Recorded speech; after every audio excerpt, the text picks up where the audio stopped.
trials. One has to do specifically with an intervention, in which in this case is treadmill training.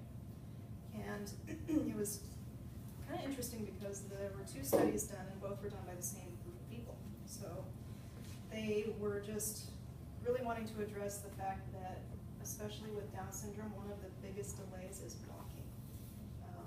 They are consistently late. And when you think about typical children who walk maybe at 12, 15, somewhere in their months, they're not walking till maybe about 2 years old, maybe slightly older.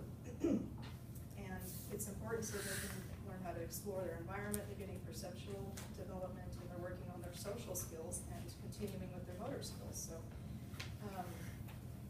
and their spatial cognition, so that's a good one too.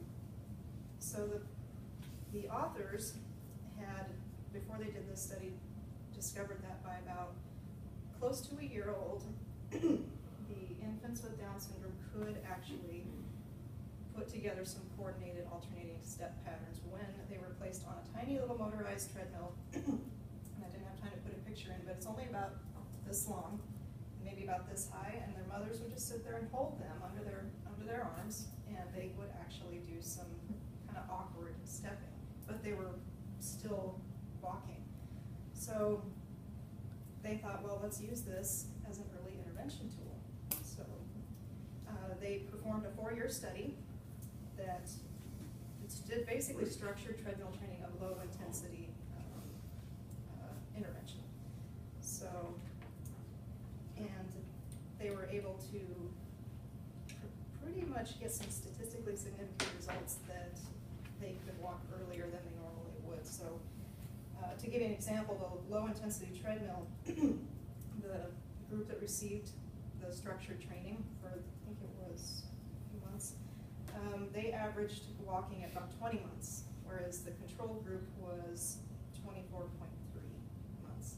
So pretty decent for low intensity training. And this study was the first of its type, so this one that's cited here, they did just a follow-up to see how well they would do when they increased that intensity, to see how their stepping increased as compared to the lower intensity. So, and they did. The higher intensity training group attained actually most of the motor milestones at an earlier age. So they had a high intensity group and a low intensity group. And the study, even this one, supported the evidence of the previous one for even the low intensity group. So just to give you an idea, this study, the low intensity group walked at an average of 21 months. The high intensity group walked at an average of 19 months. That's huge for Down syndrome kids. And it was done at home. Their parents, they each had a treadmill at home, and they structured it for about 8 minutes at a time. One group was going at a higher intensity, and they gradually ramped it up. The other group was at the low intensity. And there really was no significant difference between each group reaching their milestones, but I think the high intensity reached them maybe a tiny bit earlier, but nothing really, significant in the research. So 94% of the children in the high group and 71% of the children in the low intensity group walked before the age of 2, which is a pretty big deal. And the parents, like I wrote here, the parents really that participated in both groups, they liked it because it was structured, and they could provide the treadmill training at home, and they knew exactly what they were supposed to do every single day. So pretty good compliance there. And if we have, I know we probably don't have too much time now, but if Jamie, I don't know if we're going to play around in the lab with the treadmill. Yeah. I have a video. It's very short, but yeah. I have a video to kind of show. Yeah, go ahead and show it. Go ahead and show it, and then we'll have time. Yeah, we'll go in there and we've play got with it. videos. Okay, we'll go in there and play with it too. Third article now. Yeah, the third article was Okay. that I thought was interesting and was improving muscle tone with massage therapy. And these were infants, so these were pretty young. The other study was with the mean age about 2 years old, but or a little less. Actually, no, sorry, this was 2 years old. The mean age here was about 2. And what they did was they were trying to address the hypotonia, like you guys mentioned, and the delayed motor functioning. And they were also saying that, well, we were talking about earlier the enlarged heart, lot of them can't tolerate excessive physical activity because of that and because of the low tone.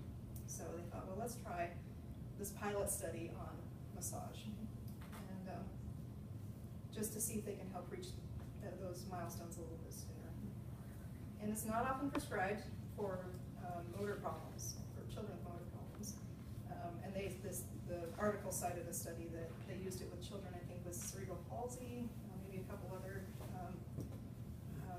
things that where muscle tone was actually improved through a half-hour bout of massage.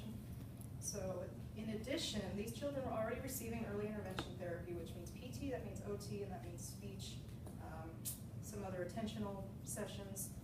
And so they thought, well, let's add this again to early intervention, see how they do, to see if it can enhance the development.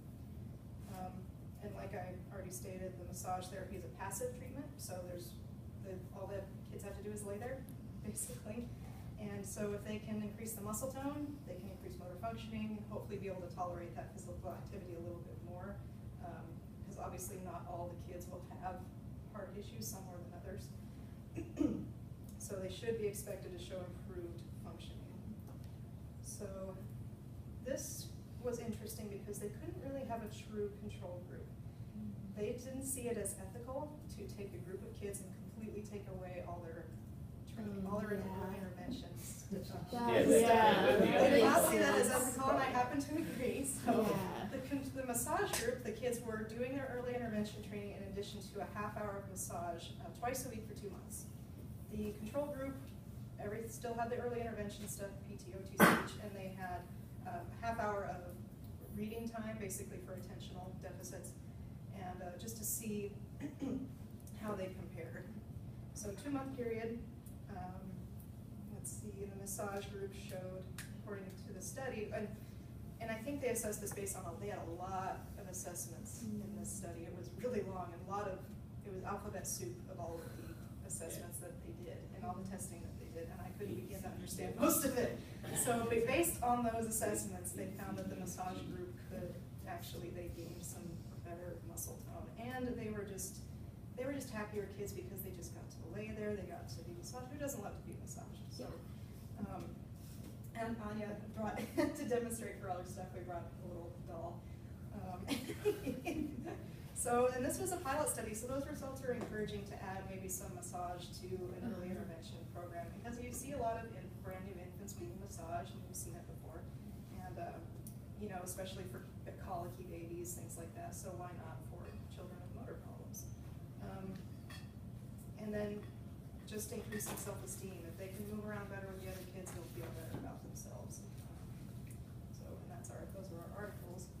And basically what they did with the massage, and I will show you here in a bit, is they had them in supine, they did their legs and feet, they did some stomach, chest, arms and hands, and even some face and head, and then they flipped them on their belly and did all the way up and down the back and the back of the legs to the feet. And I wish we had an actual Down syndrome doll, because they do make them now. I saw it on the news one time, there was a little girl who had Down syndrome. Her parents' friends were giving her dolls.